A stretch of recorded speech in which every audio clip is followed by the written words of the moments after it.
لله رب العالمين والعاقبة للمتقين الصلاة والسلام على أشرف الأنبياء والمرسلين وعلى آله وأصحابه وأهل بيته وعلماء أمته أجمعين. أما بعد فأعوذ بالله من الشيطان الرجيم. بسم الله الرحمن الرحيم. وأما السائل فلا تنهر. وفي مقام آخر ويحل لهم الطيبات ويحرم عليهم الخبائث. آمنت بالله صدق الله مولانا العظيم. قال الله تبارك وتعالى في القرآن المجيد والفرقان الحميد: إن الله وملائكته يصلون على النبي يا أيها الذين آمنوا صلوا عليه وسلموا تسليما. الصلاة والسلام عليك يا سيدي يا رسول الله وعلى آلك وأصحابك يا سيدي يا حبيب الله.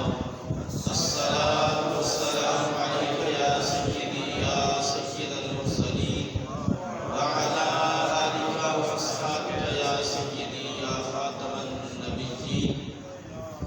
الصلاة والسلام عليك يا سيدي يا عالم ما كان وما يكون وعلى آلك وأصحابك يا سيدي يا نور الأفئدة والعقول يا صاحب الجمال ويا سيد البشر. من وجهك المنير لقد نور القمر لا يمكن الثناء كما كان حقه بعد الصدى بزرقته قس مختصر. بلغ العلا بكماله كشف الدجى بجماله حسنت جميع خصاله صلوا عليه وآله. منزه عن شريك في محاسنه فجوهر الحسن فيه غير منقسم. والحبيب الذي ترجى شفاعته لكل هول من الأهوال مقتحم. مولاي صل وسلم دائما أبدا على حبيبك خير الخلق كلهم. اللہ تبارک و تعالی جل جلالہ وعم نوالہ واعظم شانہ وادم برہانہ کی حمد و ثنا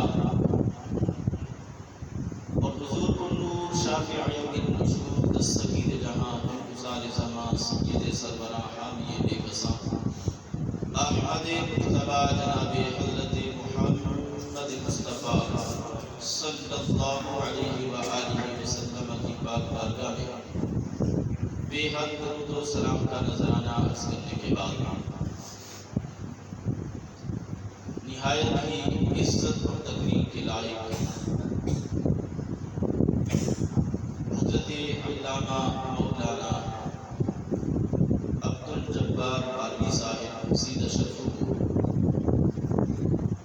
اور محفل میں تمام عاشقان مصطفیٰ سے تشریف لانے والے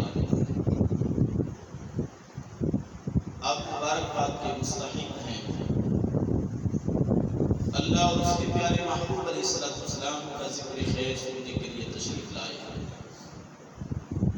ویسے بھی شاید بہت خوبصورت بات کہتا ہے محبوب کی محفل کو محبوب سجاتے ہیں.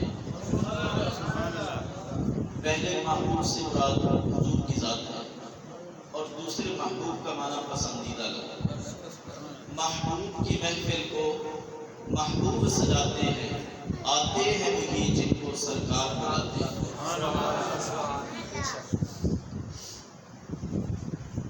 استاد کرم نے حکم فرمایا ہم حاضر ہو گئے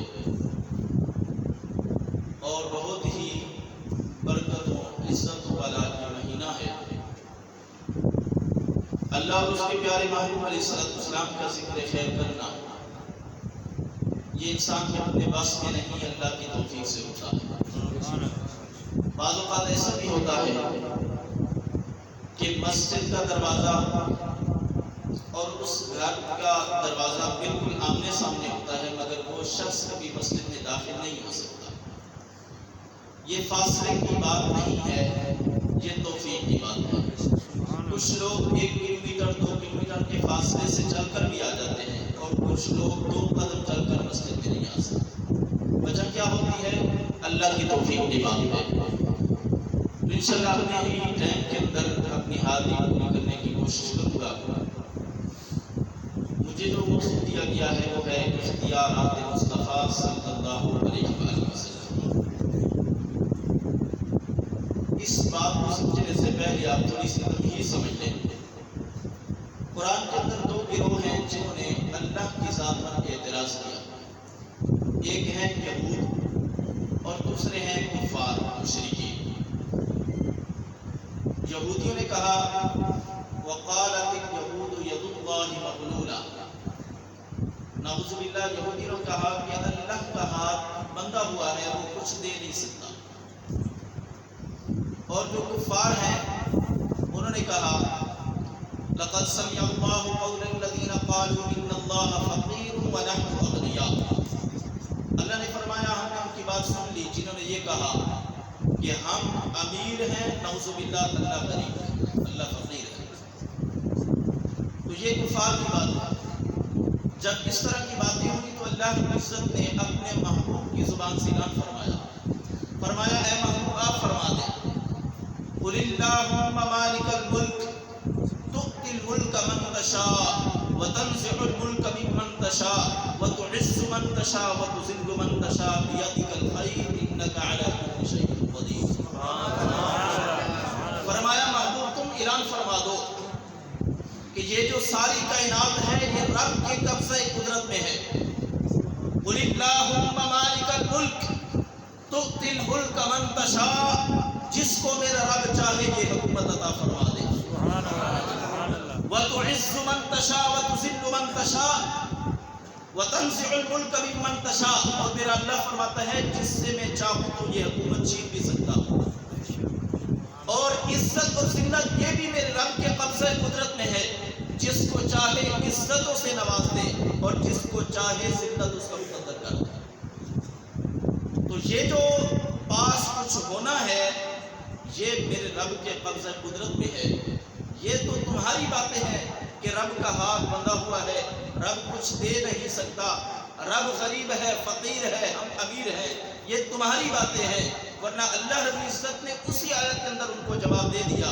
یہودی نے کہا وقالت اليہود ید اللہ مغلولہ، کہ اللہ کا ہاتھ بندھا ہوا ہے۔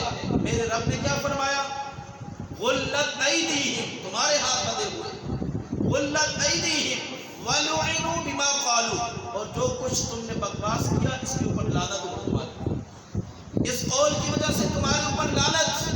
وَلُعِنُوا بِمَا قَالُوا بَلْ يَدَاهُ مَبْسُوطَتَانِ، میرے رب نے فرمایا بلکہ اللہ کے دونوں ہاتھ کھلے ہوئے ہیں، اللہ جس کو چاہے جتنا چاہے جس وقت چاہے عطا فرما سکتا۔ اب دیکھیں قرآن کی آیات سے ہمیں پتہ چلا کہ کسی کو کچھ جو دیتا ہے تو وہ میرا رب دیتا ہے۔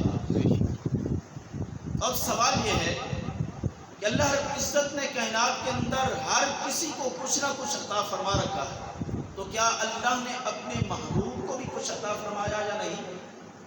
ویسے سوال کرنے والا تو نہیں تھا، لیکن لوگوں نے اٹھایا تو اس پر کتابیں بھی لکھی گئی، سوال و جواب بھی ہوئے۔ سوال اٹھانے والا اس لیے نہیں تھا کہ یہ ہر کوئی مانتا ہے کہ کائنات میں جتنے لوگ آئے سب کو دینے والا اللہ، آپ بھی مانتے ہیں سب کو دینے والا اللہ ہے، تو جو سب کو دینے والا ہے اور سب کے اندر اللہ کو ماننے والے بھی ہیں اور نہ ماننے والے بھی ہیں، ٹھیک ہے جی؟ جو اللہ کو مانتے ہیں اللہ ان کو بھی دے رہا ہے، اور جو اللہ کو نہیں مانتے اللہ ان کو بھی دے رہا ہے۔ جب سب کو دے رہا ہے تو جو سب کا بھی آقا ہے اور اللہ کا محبوب ہے، پھر اللہ نے کیا کچھ نہیں دیا ہوگا؟ قرآن سے پوچھتے ہیں یا اللہ نے اپنے محبوب کو کچھ دیا ہے؟ قرآن فرماتا ہے اِنَّا أَعْطَيْنَاكَ اعطیناک الکوثر، ہم نے اپنے محبوب کو خیر کثیر عطا فرمایا ہے۔ اب علماء نے فرمایا کہ اس کا مطلب کیا ہوتا ہے؟ مطلب اس کا یہ ہے دونوں جہانوں کی جو اچھائیاں ہیں، جو بھلائیاں ہیں، وہ ساری کی ساری اٹھا کر اللہ نے اپنے محبوب کے قدموں میں رکھ دی۔ سبحان اللہ۔ اور بیچ یہ ہوتا ہے کہ اللہ تعالیٰ کسی کو دیتا ہے اور آگے اختیار بھی دیتا ہے کہ تمہیں آگے بانٹنا ہے یا نہیں۔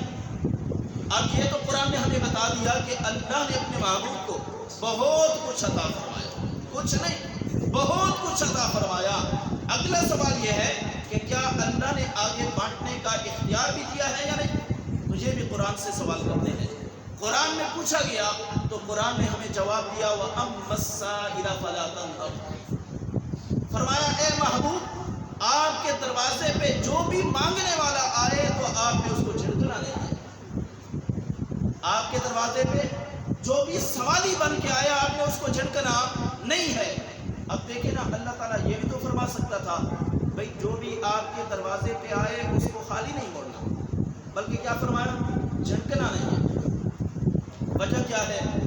جھڑکنے کا تعلق دل سے ہوتا ہے کہ جھڑکتا وہ شخص ہے جس کے پاس مال کم ہو یا مال تو ہے مگر اس کا دل بخیل ہے، وہ سخی نہیں ہے، وہ جھڑکتا ہے۔ بعض اوقات آپ نے دیکھا ہوگا یہ پراڈوں پہ جانے والے لوگ ہوتے ہیں اور کہیں پہ سٹاپ کرتے ہیں تو مانگنے والے لوگ ان کے پاس بھاگ جاتے ہیں، تو بعض اوقات تو دے دیتے ہیں اور بعض اوقات جھڑکتے ہیں، شیشہ بند کر دیتے ہیں، اس کو گالیاں بھی دیتے ہیں۔ تو یہ اب مال تو ہے اس کے پاس، جب پراٹھوں پر بیٹھ تو ظاہری بات ہے مال تو ہے، اب دیتا کیوں نہیں ہے؟ یہ دل کی بات ہے، دل اس کا بخیل ہے، سخی نہیں ہے، اس لیے نہیں دے رہا۔ تو فرمایا اے محبوب جو بھی آپ کے پاس آئے جھڑکنا نہیں ہے۔ اس سے پتہ یہ چلتا ہے سخاوت مال سے نہیں، سخاوت دل سے ہوتی ہے۔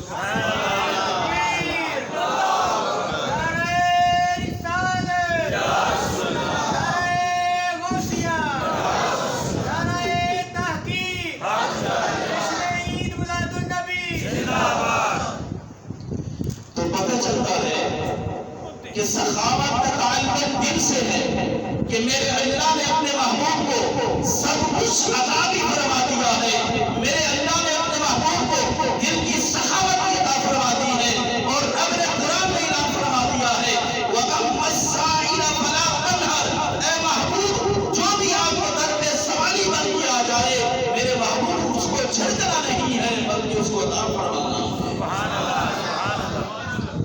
اب یہ دیکھتے ہیں کہ میرے آقا نے کسی کو کچھ عطا بھی فرمایا یا نہیں۔ اختیار کا پتہ تو تب چلے گا کہ کسی کو کچھ دیا بھی ہے کہ نہیں۔ میرے آقا علیہ السلام کی بارگاہ کے اندر ایک صحابی آ جاتے ہیں اور یہ پہلے ذہن میں رکھ لیں میرے آقا کا اختیار شریعت میں بھی ہے، اس کے علاوہ زندگی میں بھی ہے، موت کے بارے میں بھی ہے، موت کے بعد جنت میں بھی ہے۔ اس لیے تو اختیارات ہے، اختیار نہیں ہے، صرف ایک نہیں کئی اختیارات میرے اللہ نے اپنے محبوب کو عطا فرمائے۔ ایک صحابی مشہور واقعہ ہے، حضور کی بارگاہ میں آ جاتا ہے، عرض کرتا ہے یا رسول اللہ صلی اللہ علیہ وسلم روزہ توڑ بیٹھا ہوں، روزہ توڑ بیٹھا ہوں۔ اب حضور کا صحابی ہو اور اس کو یہ مسئلہ پتہ نہ ہو کہ روزہ توڑنے کا کفارہ کیا ہے، پتہ تھا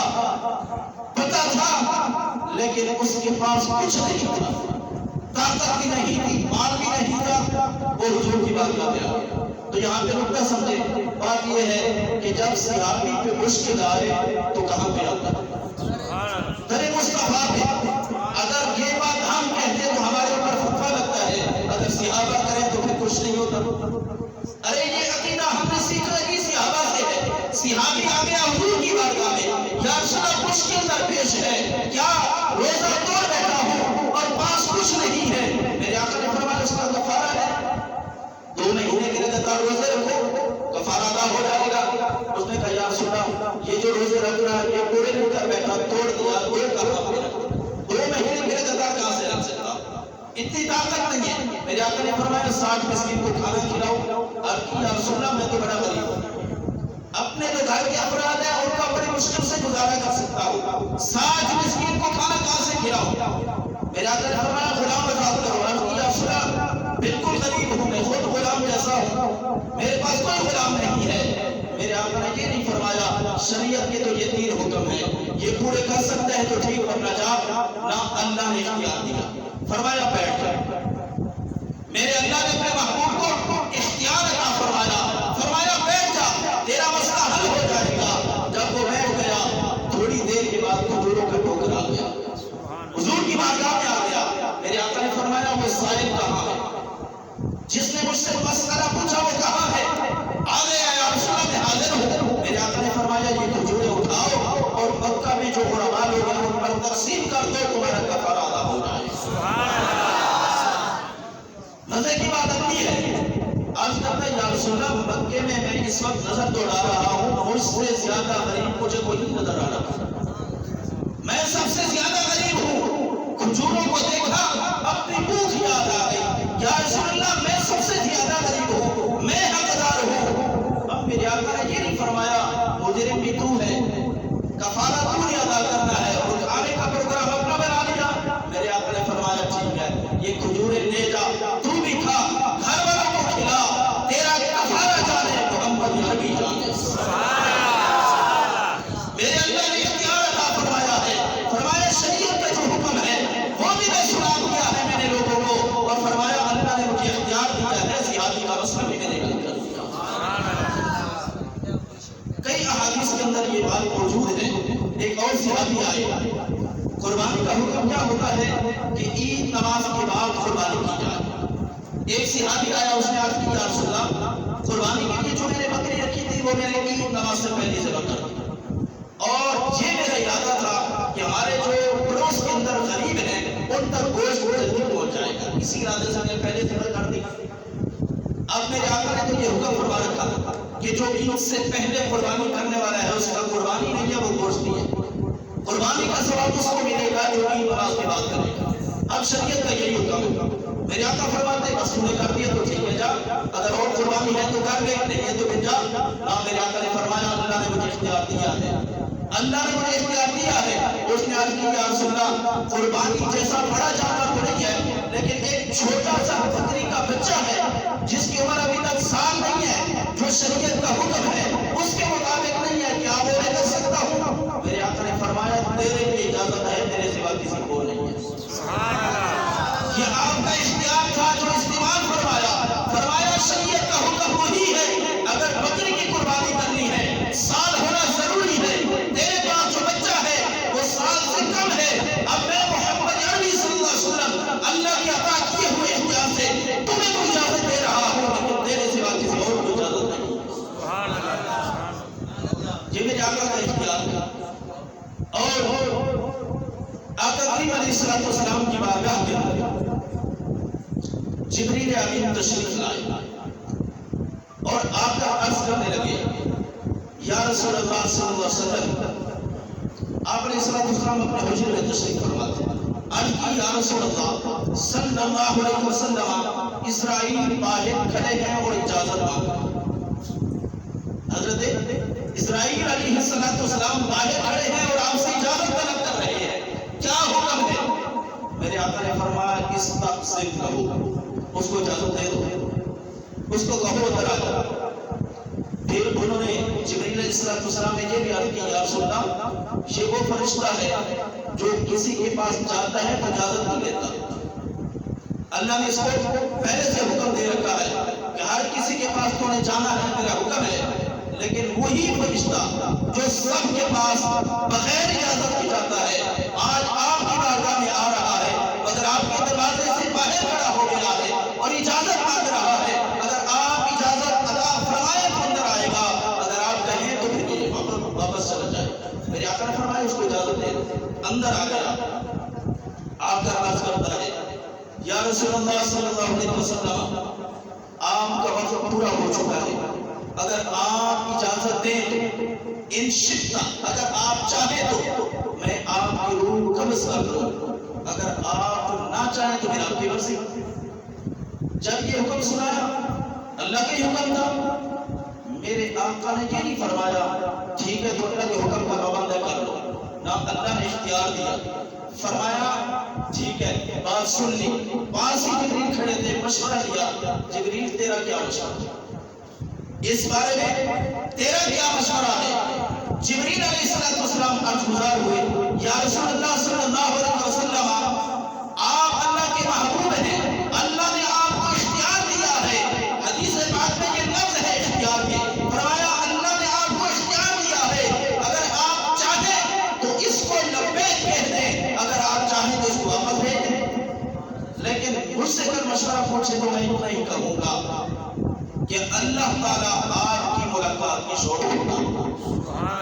اگر آپ نے مجھ سے مشورہ لینا ہے کہ میں کیا کروں تو میں اتنا بتا سکتا ہوں کہ اللہ رب العزت اپنی بارگاہ کے اندر آپ کو بلانے کے لیے شوق رکھتا ہے۔ میرے آقا نے فرمایا اچھا یہ بات ہے تو پھر ٹھیک ہے، میں بھی بہت بہت تسلیم کروں گا۔ سبحان اللہ، یہ حضور کا اختیار ہے، میرے اللہ نے عطا فرمایا ہے، ورنہ یہ جو موت کا فیصلہ ہے اٹل فیصلہ ہے۔ قرآن فرماتا ہے اذا جاء اجلهم لا يستأخرون ساعة ولا يستقدمون، فرمایا جب موت ان کے پاس آ جاتی ہے تو ایک سیکنڈ بھی آگے پیچھے نہیں ہو سکتی ہے، اس کا وقت مقرر ہے۔ سب لوگوں کے لیے یہی قانون ہے، لیکن اللہ کے محبوب کے لیے قانون یہ نہیں ہے، بلکہ میرے اللہ نے اپنے محبوب کو اختیار عطا فرمایا ہے۔ فرشتے کو بھیجا تو یہ حکم دے کر بھیجا ہے، میرے محبوب سے اجازت لینی ہے اور ان سے پوچھنا ہے آنا ہے کہ نہیں آنا، اگر وہ قبول کر لیں تو پھر ان کا روح قبض کرنا ہے ورنہ واپس آ جانا۔ سبحان اللہ، اللہ نے اپنے محبوب کو یہ اختیار عطا فرمایا، موت کے اندر بھی آپ کا اختیار اور پھر جنت کے اندر بھی آپ کا اختیار۔ حضرت عثمان غنی رضی اللہ تعالیٰ عنہ جب آپ کی حویلی کا محاصرہ کیا گیا، لوگوں نے بند کیا، 40 دن آپ پر کھانا پینا بند رہا، روزے کی حالت میں رہے، تو آپ نے حضرت عبداللہ بن سلام کو بلایا اور ان کو ایک کہانی سنائی، کہا اللہ کے محبوب علیہ السلام میرے سامنے ظاہر ہوئے، مجھے زیارت کروائی اور مجھے یہ فرمایا اے عثمان اگر تو چاہے تو میں تیرے لیے اللہ سے دعا کرتا ہوں، اللہ تعالیٰ تجھے ان باغیوں سے نجات عطا فرمائے۔ اگر آپ یہ چاہیں تو میں دعا کر دیتا ہوں، اور اگر آپ چاہیں تو شام کی افطاری ہمارے ساتھ جنت میں کریں۔ حضور کو اختیار تھا، اب تو اپنے صحابہ کو اختیار بھی دے رہے ہیں۔ دیکھا کہ صرف آپ نے جو کچھ مانگا وہ نہیں عطا فرمایا، وہ بھی عطا فرمایا، بلکہ اختیار بھی آگے عطا فرمایا۔ یہ اختیار کو بھی آگے بڑھتا ہے۔ میرے آقا نے فرمایا اے عثمان تجھے اختیار ہے، اگر چاہے میں تیرے لیے دعا کرتا ہوں، اللہ تعالیٰ ان باغیوں سے تجھے نجات عطا فرمائے گا، اور اگر آپ چاہیں تو میں آپ میرے ساتھ آ کر جنت میں افطاری کریں۔ حضرت عبداللہ بن سلام کو حضرت عثمان غنی رضی اللہ تعالیٰ عنہ نے یہ واقعہ سنایا۔ انہوں نے جب یہ واقعہ سنا تو پھر پوچھا اے عثمان آپ نے کیا چیز پسند کی، کیا چیز آپ پسند کرتے ہیں؟ آپ کو پہلے مشورے دیے گئے کہ آپ یہاں سے چلے جائیں، آپ نے فرمایا مدینہ چھوڑنا یہ میری طبیعت نہیں، میں یہاں سے جا نہیں سکتا، اور پھر فرمایا ہم تیرے ساتھ ہیں اور لوگ بھی آ جاتے ہیں، جنگ کے لیے تیار ہو جائے۔ فرمایا حضور کا صحابی ہو اور مدینے کا تقدس پامال کرے، ایسا کبھی نہیں ہو سکتا، فرمایا یہ کام بھی نہیں ہو سکتا۔ پھر بالآخر یہ واقعہ سنایا، پوچھا آپ کا کیا پروگرام ہے؟ آپ نے فرمایا میں اسی بات کو پسند کرتا ہوں کہ میں اپنے آقا کے ساتھ جنت کی طرف افطاری کروں۔ سبحان اللہ، آپ نے اسی بات کو پسند کر لیا ہے تو تھوڑی ہی دیر بعد آپ کو شہید کر دیا گیا، اور حضرت عبداللہ بن سلام نے اپنے بیٹے کو بھیجا، فرمایا جاؤ پتہ کر لو کیا ہوا۔ یہ واقعہ سنایا، تھوڑی ہی دیر بعد وہ آئے اور انہوں نے بتایا کہ حضرت عثمان غنی رضی اللہ تعالیٰ عنہ کو شہید کر دیا گیا۔ تو یہ میرے آقا کا جنت کے اندر بھی اختیار ہے، آپ جنت کے اندر ہیں، اپنے صحابی کو فرما رہے ہیں اے صحابی اگر تو چاہے تو میں تجھے اللہ کے عطا کیے ہوئے اختیار سے ان لوگوں سے نجات بھی دلوا سکتا ہوں، اور اگر تو چاہے تو اپنے ساتھ جنت میں بھی بلوا سکتا ہوں۔ اللہ نے اپنے محبوب کو یہ اختیار عطا فرمایا۔ اور پھر آقا کریم علیہ السلام نے کسی نے اگر کچھ مانگا تو میرے آقا نے کتنا عطا فرمایا۔ یہ واقعہ بھی بہت ساری کتب کے اندر موجود ہے، حدیث کی کتب میں موجود ہے۔ حضرت قتادہ رضی اللہ تعالیٰ عنہ جنگ کے عہد کے اندر حضور کی پہرہ کر رہے ہیں، حضور کھڑے ہیں، یہ آپ کا پہرہ دے گا کہ کہیں سے کوئی تیر، کوئی تلوار، کوئی چیز میرے آقا کو نہ پہنچائے۔ آپ پہرہ دے رہے ہیں،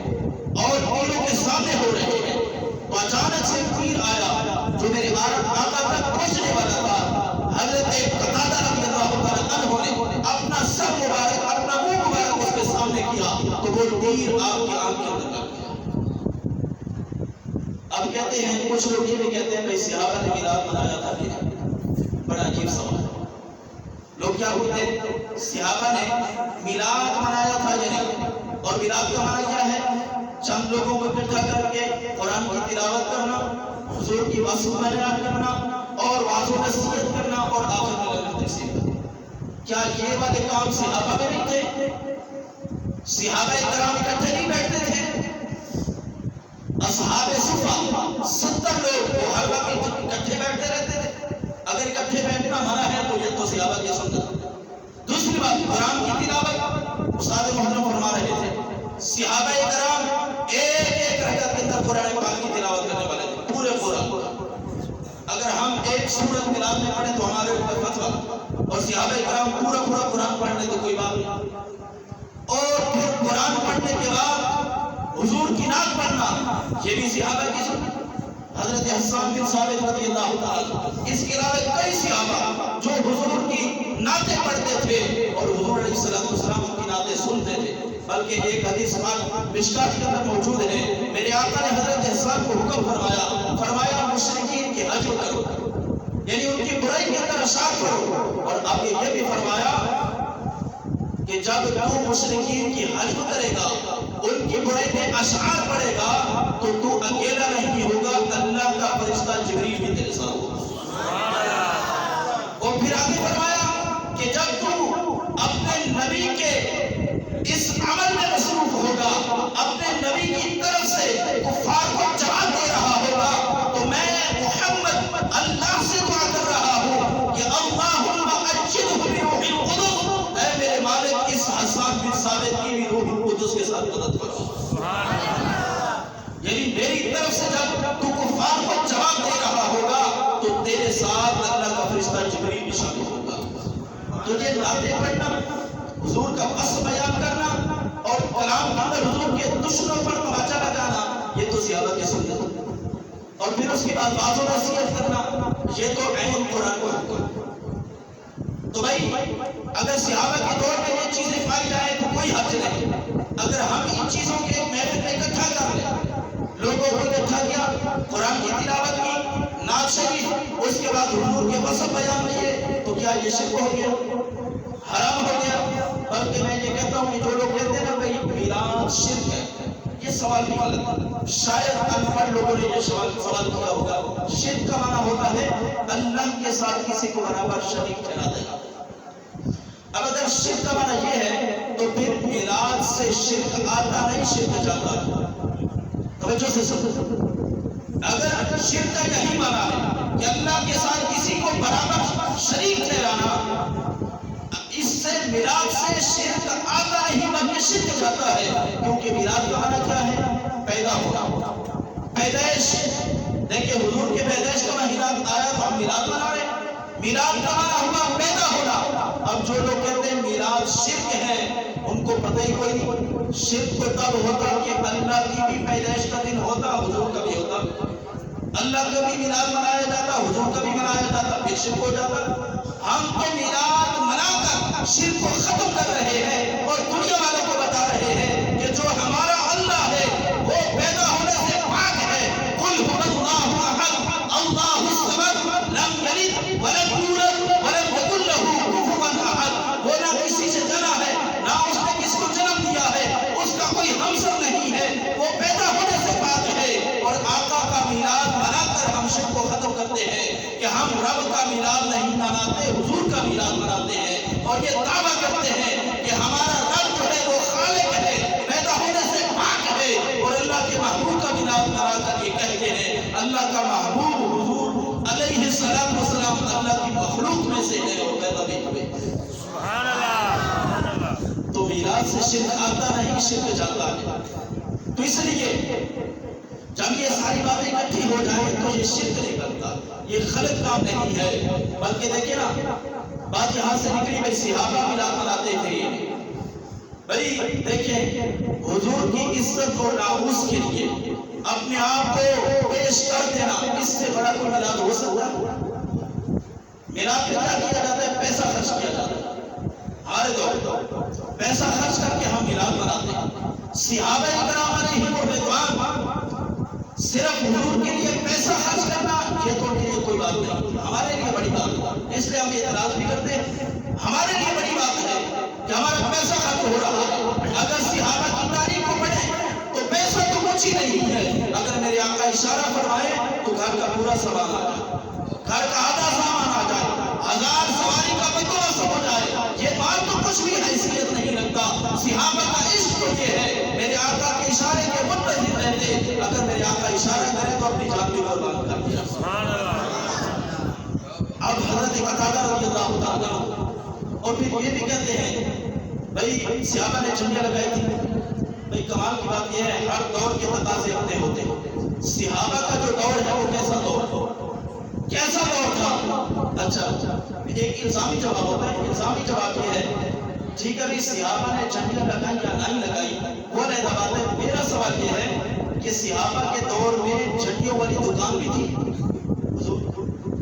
صحابہ کے دور میں جھنڈیوں والی دکان بھی تھی کہ جہاں سے صحابہ لے کر آتے وہ گلیوں کو بند لگاتے؟ وہ تو کس کا دور ہے؟ ایک وقت کا کھانا ملتا ہے، دوسرے وقت کا ملتا ہی نہیں ہے۔ حضور کے قریبی رشتہ دار، حضور کے صحابی وفات پا جائے تو مرد کے لیے 3 کپڑے سنت ہے، ان کو تو 1 کپڑا ملا ہے، وہ بھی چھوٹا، اگر سر پہ ڈالتے ہیں پاؤں ننگے ہوتے ہیں، پاؤں پہ ڈالتے ہیں سر ننگا ہوتا ہے، ان کے لیے تو 1 کپڑا ہے، دوسرا کپڑا ہی نہیں ہے۔ پھر صحابہ کے دور کے اندر جھنڈیوں کا تقاضا کرنا یہ کوئی عقل کی بات نہیں۔ صحابہ نے تو سب کچھ حضور کے نام پہ قربان کر دیا، کیا انہوں نے جھنڈیاں اٹھا کر بکسوں میں رکھی ہوئی تھی؟ یہ کوئی سوال والی بات نہیں ہے، انہوں نے تو سب کچھ حضور کے نام پہ قربان کر دیا۔ حضرت قتادہ رضی اللہ تعالیٰ عنہ منہ اپنا سامنے کیا اور ان کو پتہ تھا تیر سامنے آ رہا ہے، اگر میں سامنے نہیں ہوتا تو ہمارے آقا کو لگے گا، تو آپ نے اپنا چہرہ سامنے کیا، کیونکہ وجود سے پہلے بتا کر آگے بڑھے تو اپنا چہرہ ہی آگے آتا ہے۔ انہوں نے ایسا کیا تو وہ تیر آ کر آپ کی آنکھ کے اندر لگ گیا، اور تیر لگنے سے پھر کیا ہوا؟ آنکھ کا جو ڈیرا ہے وہ باہر آ گیا، لٹکا ہوا ہے۔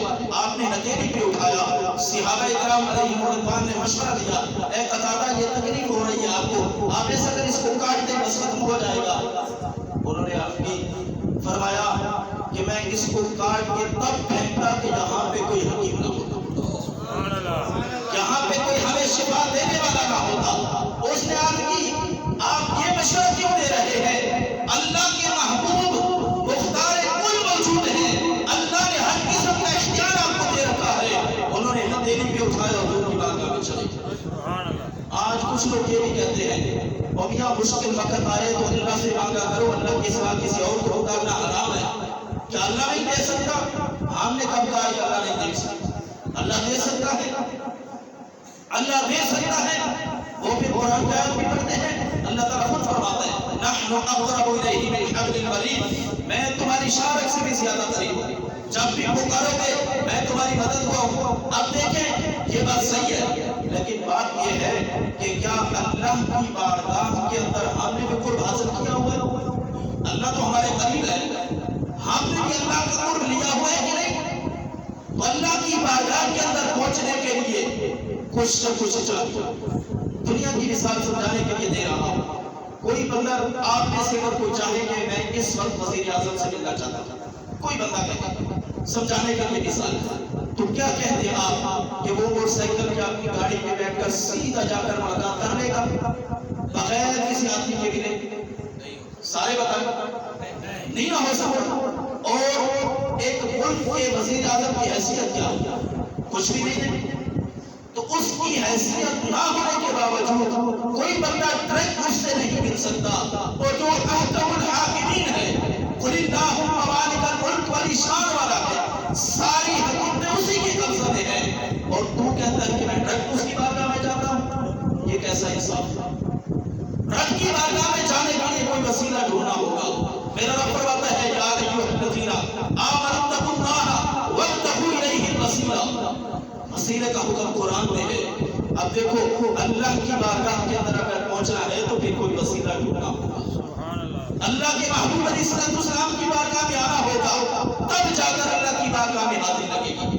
خیر وہ صحابی اپنا ڈیلا ہاتھ پہ اٹھایا حضور کی بارگاہ میں چلے، اور حضور نے بھی یہ نہیں فرمایا کہ دینے والا تو اللہ ہے، تو ادھر کیا کرنے آ گیا؟ اگر ان لوگوں کا عقیدہ ہوتا تو پھر حضور اس عقیدے کو چھپا کر رکھے ہوئے، صحابہ کے واسطے سے دین ہمارے تک پہنچا، حضور نے یہ بات کیوں نہیں بتائی لوگوں کو؟ اصل عقیدہ یہ ہے کہ رب سے مانگو، میرے پاس کیا کرنے آ گیا، میرے پاس تو کچھ ہی نہیں ہے، نانا ایسے جملے نہیں ہے۔ میرے آقا نے کیا فرمایا؟ میرے آقا نے اس اختیار کو استعمال فرمایا جو میرے اللہ نے عطا فرمایا اے صحابی سنو،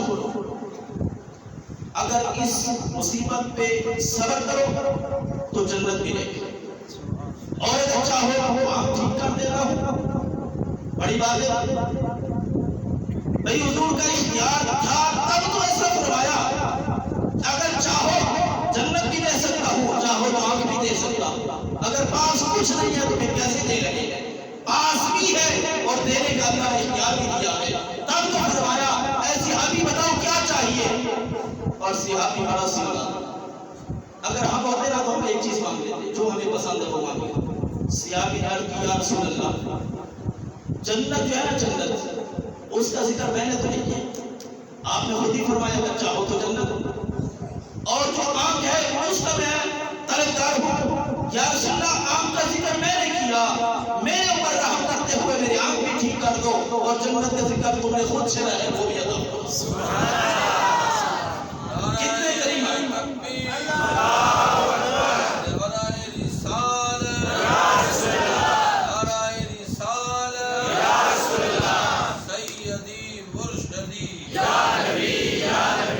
اپنے نبی کے دیوانے، اجبال نبی کے دیوانے، جشن عید میلاد النبی زندہ باد۔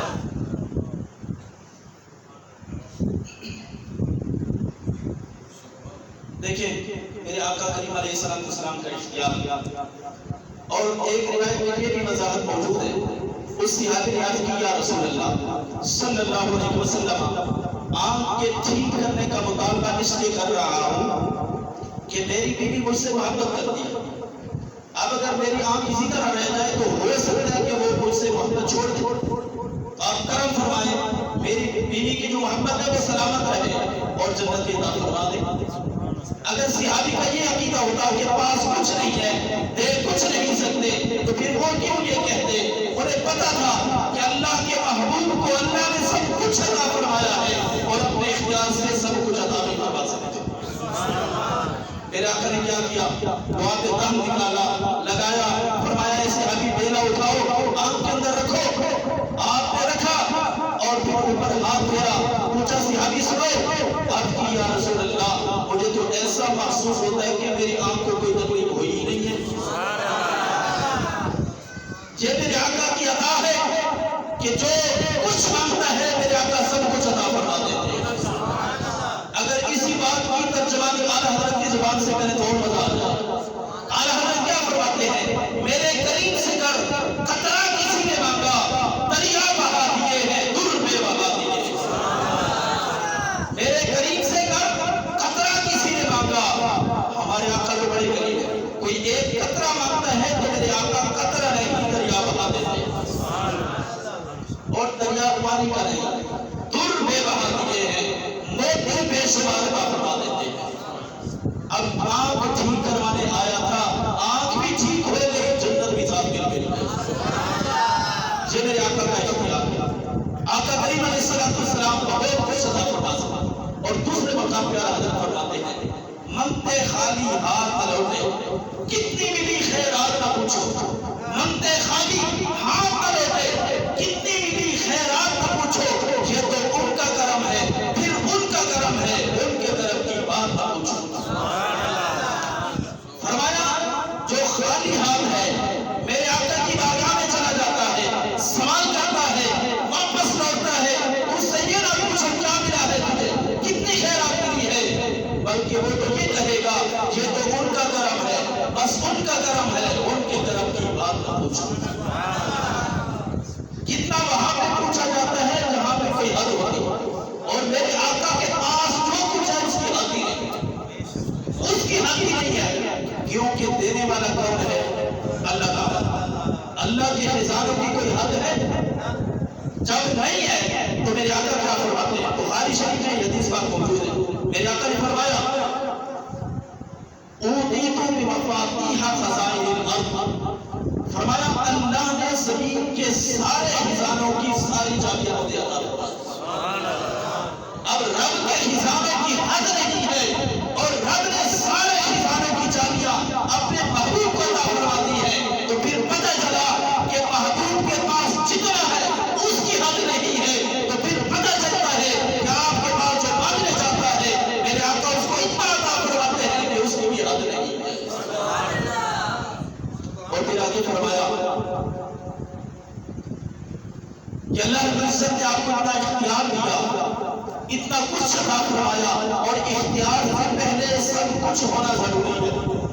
اختیار تب فائدہ مند ہوتا ہے کہ جب کچھ پاس ہو، اگر پاس ہی کچھ نہ ہو پھر اختیار کرے، اختیار کیا کرے گا؟ اب دیکھیں کہ جناب میں دو ہی چیزیں ہیں، یا بری چیز ہے یا اچھی چیز ہے، تو میرے اللہ نے اس بارے میں اختیار دیا، فرمایا وَيُحِلُّ لَهُمُ الطَّيِّبَاتِ وَيُحَرِّمُ عَلَيْهِمُ الْخَبَائِثَ، میں نے اپنے محبوب کو یہ اختیار عطا فرمایا ہے کہ جو پاکیزہ چیزیں ہیں وہ اپنی امت کے لیے حلال کرتے ہیں، اور جو بری چیزیں ہیں وہ اپنی امت پر حرام کرتے ہیں۔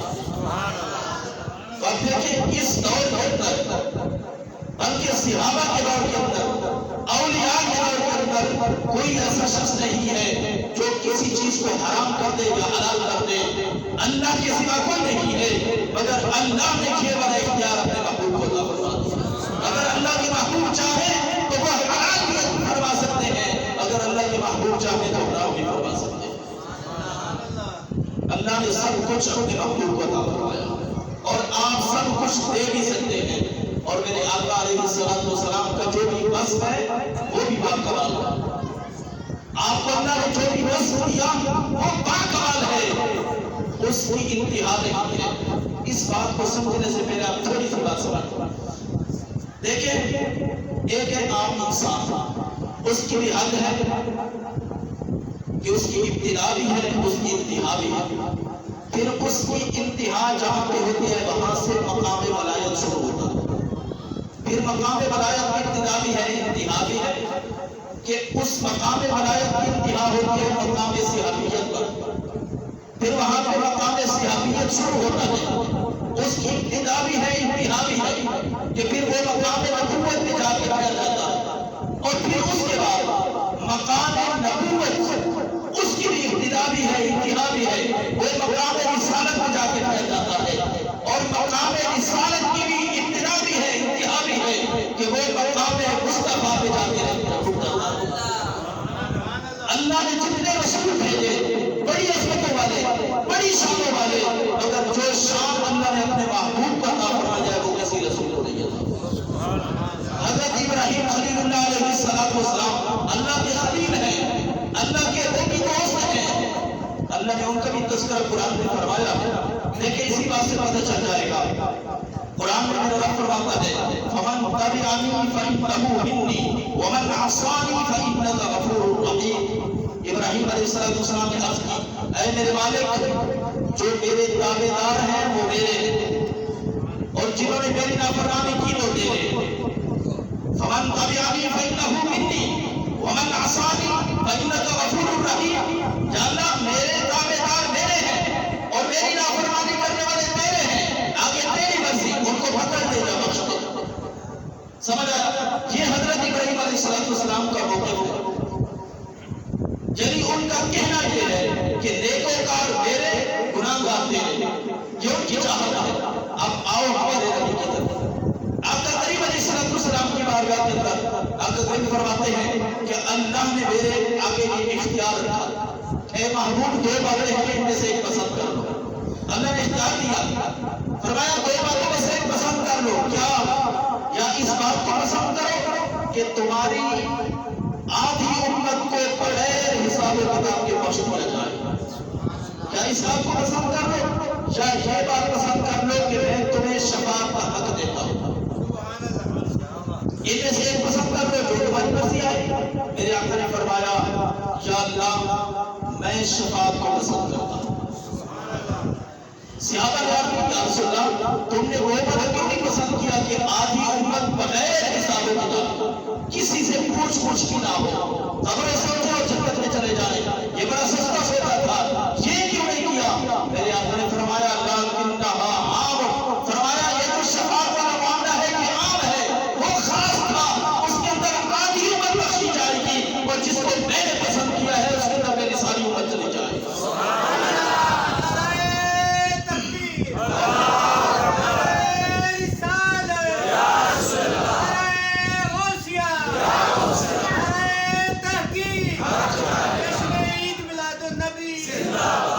ہم کو لگا بڑے ہم دیکھیں اگر ہم اپنے گناہوں کی طرف دھیان کریں تو ہم یہ کہتے ہیں کہ شاید جنت کی خوشبو بھی ہمیں نصیب نہ ہو، لیکن اس جیسی حدیثیں پڑھتے ہیں تو ہمیں بڑی امید مل جاتی ہے۔ میرے آقا نے فرمایا میں نے آدھی امت کا بغیر بخشے جانے والا نہیں پسند کیا، میں نے کہا یا اللہ مجھے شفاعت کا حق دے۔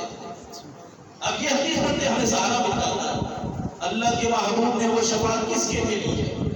ہمارے لیے تو ہے، ہم گناہگار ضرور ہیں مگر آقا کی امت سے ہیں، یہ شفاعت امت کے لیے ہے، امت ہی تھوڑی سی وفا کر لے اپنے محبوب سے پھر یہ شفاعت کا حقدار ہو جائے گا۔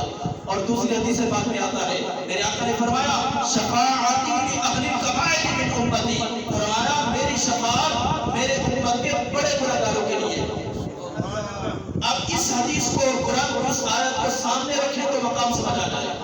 ابراہیم علیہ السلام نے کہا یا اللہ جو نیکوکار ہیں وہ میرے، جو گناہگار ہیں وہ تیرے۔ میرے آقا نے حدیث پاک میں یہ فرمایا شفاعتی لاہل الکبائر من امتی، یا اللہ جو گناہگار ہیں وہ میرے، جو نیکوکار ہیں وہ تیرے۔ وہ بھی خلیل ہیں، یہ حبیب ہیں، فرمایا وہ خلیل تھے میں حبیب ہوں، انہوں نے یہ کہا کہ نیکوکار میرے ہیں، گناہگار تیرے ہیں، ان کے ساتھ جو معاملہ کرنا ہے تو کر لے، لیکن میں آپ کا حبیب ہوں، میں یہ کہتا ہوں جو نیکوکار ہیں وہ تیرے ہیں، وہ تو نیکیوں سے بخشے جائیں گے، لیکن جو بڑے بڑے گناہگار ہیں وہ میرے ہیں، میں ان کی شفاعت کروں گا۔ اب دیکھیں میرے آقا کریم علیہ السلام کا مقام دیکھیں، آج یہ کر رہا تھا مقام رسالت کی بھی حد ہے، لیکن اس کی آخری حد کیا ہے؟ مقام مصطفیٰ، اور مقام مصطفیٰ یہاں سے شروع ہوتا۔ دوبارہ ذرا ذہن دوڑائیں، عام انسان، پھر ولی، پھر صحابی، پھر نبی، پھر رسول، پھر رسولوں کا امام، ان کی حد یہاں سے شروع ہوتی ہے اور ان کی حد کی انتہا نہیں ہے، ان کی حد کی انتہا نہیں ہے۔ آپ کے ذہنوں میں فوراً سوال آیا ہوگا کہ اللہ کے محبوب کے بعد تو اللہ کی ذات تو ہے، پھر حد تو ہونی چاہیے۔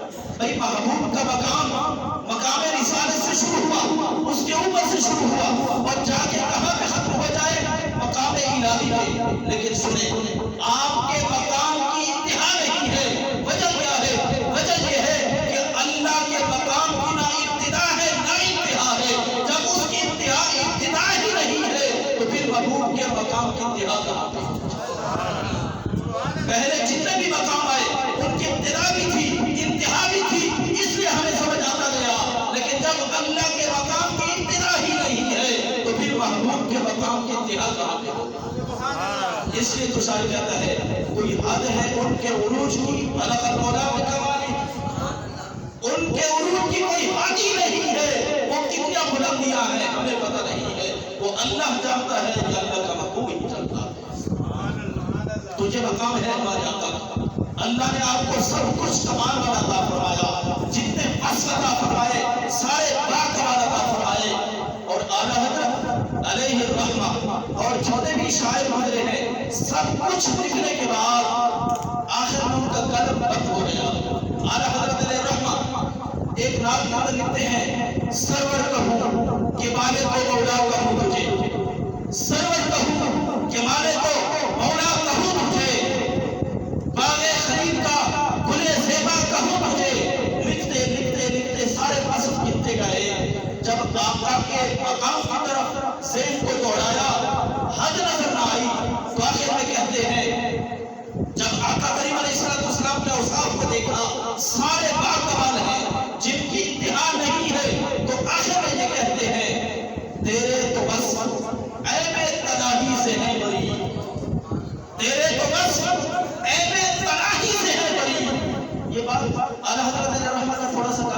مقصد ہوتا ہے عام لوگ نہیں سمجھ سکتے. آپ نے فرمایا تیرے بس تیرے جتنے بھی اوصاف ہیں عیب تناہی. اب تناہی کا معنی کیا ہوتا ہے؟ متناہی غیر متناہی یہ بندے کا مسئلہ ہے. یعنی اس کا معنی یہ ہوتا ہے وہ کمالات جن کی انتہا ہو اس کو کہتے ہیں متناہی، اور وہ کمالات جن کی انتہا ہی نہ ہو اس کو کہتے ہیں غیر متناہی. تو کسی چیز کی انتہا ہو جانا یہ اس کا عیب ہے. کسی چیز کا انتہا ہو جانا یہ اس کا عیب ہوتا ہے. اعلیٰ حضرت فرماتے ہیں تیرے تو بس عیب تناہی سے ہے بری. یا رسول اللہ تیرے جتنے بھی وصف ہیں ان کے اندر انتہا نہیں ہے. اگر انتہا آ جاتی تو یہ آپ کا عیب بن جاتا. یہ احمد رضا کہہ رہا ہے تیرے تو بس عیب تناہی سے ہے بری. حیران ہوں میرے شاہ کیا کیا کہوں تجھے. اب آقا کے وصف کو بیان کرنے میں حیران ہو گئے کہ یا رسول اللہ نے آپ کو علم غیب عطا فرمایا تو اتنا کہ جس کی انتہا ہی ہو. لوگ ایک جملہ بھی ماننے کے لیے تیار نہیں. اعلیٰ حضرت نے تو کمال کر دیا. فرمایا جو بھی آپ کو وصف دیا با کمال دیا جس کی انتہا ہی نہیں ہے. اللہ نے آپ کو اختیار دیا تو اس کی بھی انتہا نہیں ہے. جب یہ سارا کچھ دیکھا تو بول اٹھے تیرے تو وصف عیب تناہی سے ہے بری. حیران ہوں میرے شاہ کیا کیا کہوں تجھے. لیکن آخری بات بھی کر دی. لیکن رضا نے ختم سخن اس پہ کر دیا. لیکن رضا نے ختم سخن اس پہ کر دیا. وہ کہتے ہیں رضا نے کلام تو لکھا لیکن وہ اپنے کلام کا اختتام اس بات پہ کر رہا ہے کیا خالق کا بندہ خلق کا آقا کہوں تجھے. لیکن رضا نے ختم سخن اس پہ کر دیا خالق کا بندہ خلق کا آقا کہوں تجھے. اب دیکھیں نا یہ بندے کا وصف کیوں ذکر کیا. حضور کے اور بھی اوصاف تھے کوئی اور وصف ذکر کرتے. یہ بندے والا کیوں ذکر کیا ہے؟ وجہ یہ ہے کہ لوگوں کے ذہنوں میں یہ شک نہ ڈالے کہ یہ لوگ شرک کرنے والے ہیں. جب بندے کا لفظ بولا جائے تو پھر شرک کا جو ہے وہ شبہ بھی نہیں آ سکتا ہے. اور دوسرا راز اس میں یہ ہے کہ اللہ کی بارگاہ میں جو مقام ملتا ہے وہ ابدیت سے ملتا ہے. اس لیے رب نے معراج کے اندر جو ذکر فرمایا ہے وہ اپنے محبوب کو لفظ ابد کے ساتھ ذکر فرمایا ہے. سبحان الذی اسری بعبدہ لیلا من المسجد الحرام الى المسجد الاقصى. تو جب اپنے نبی کو مقام عطا فرمانا چاہا تو لفظ ابدیت کا ذکر تھا. اس لیے اعلیٰ حضرت نے فرمایا کہ خالق کا بندہ اور خلق کا آقا کہوں تجھے. بس میرا تو اتنا ہی فیصلہ ہے تو خالق کا بندہ ہے اور بندہ عام نہیں ہے. یہ کسی کے ذہن میں نہ جائے کیونکہ لوگوں نے یہ بھی تصور دیا ہے نا قوم کو کہ جس طرح ہم ہیں وہ بھی اسی طرح. ہم بھی کھاتے ہیں وہ بھی کھاتے ہیں, ہم بھی چلتے ہیں وہ بھی چلتے ہیں. میں نے کہا اگر شریعت کے احکام کو دیکھ لو پھر بھی ہم بھی سب نہیں ہیں. تیرے لیے شریعت کا حکم کیا ہے؟ 4 شادیاں کر سکتا ہے. اللہ کے محبوب کے لیے ہے کوئی حد؟ 9 نکاح تو آپ نے فرمائے, 11 بیویاں دی ان کے لیے کوئی حد نہیں ہے. شریعت کے احکام کے اندر برابری نہیں ہے. ویسے تو کیسے برابری کا اعلان کرنا ہے؟ برابری نہیں ہے. تو آپ نے فرمایا بندہ, لیکن بندہ خاص سارے بندوں سے اعلیٰ اور نور بھی اعلیٰ. نور علی نور ہے جو جبریل علیہ السلام سارے کا سارا نور ہے. مقام سدرۃ المنتہا پہ ٹھہر گیا اور اللہ کے محبوب جن کو لوگ بشر کہتے گئے وہ تو اس سے بھی آگے چلے گئے. وہ تو اس سے بھی آگے چلے گئے. اس لیے بندوں میں سے بھی اعلیٰ, نوروں میں سے بھی اعلیٰ. اعلیٰ حضرت نے فرمایا خالق کا بندہ اور خلق کا آقا کہوں تجھے. بس اعلیٰ حضرت نے اسی میں کلام کو ختم کر دیا. رب کی بارگاہ کے اندر دعا ہے جو کچھ بیان کیا اللہ رب العزت اس کو سمجھنے اور اس کے صدقہ سے اللہ رب العزت اپنے محبوب کا عشق, اپنے محبوب کی محبت کی خیرات ہم سب کو عطا فرمائے. اور جن لوگوں نے یہ محفل سجائی اللہ رب العزت سب کو جزائے